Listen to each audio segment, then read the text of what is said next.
Good morning mga tol. Naay nakatana sa ato kung ano ang presyo sa baboy magkadiferensya man sa taga lugar. So akong tubag ana is tungod na siya sa law of supply and demand.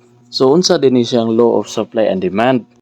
Ang law of supply and demand nag-ingon if the product has a low demand and high supply, the price will decrease. Ang pasabot ana, kung hinay ra ang demand sa usa ka product sa specific nga area unya daghan ang nag-supply, naay tendency nga ang presyo moubos.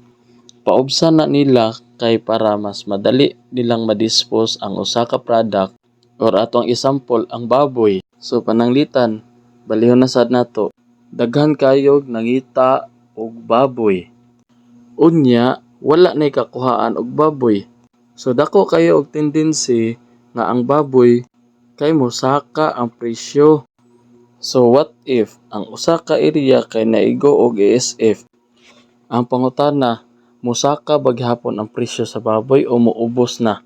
Akong tubag ana, depende gihapon. What if pagkaigo sa ASF ana nga area, after a few months daghan ra gihapon nakabuhi og baboy. So buot pasabot, bisan taas og demand, unya mas daghan ang nag-supply, dili gihapon kasaka maayo ang presyo sa baboy or specific nga product. So what if naigo ang area B og ESF unya wala na kaayoy nakasupply og baboy? So unsay pwede mahitabo? Diha na ang mga negosyante makakontrol sa presyo. So pwede nila pamahalan ang ilahang product or baboy na may demand unya kamay na ang nag-supply.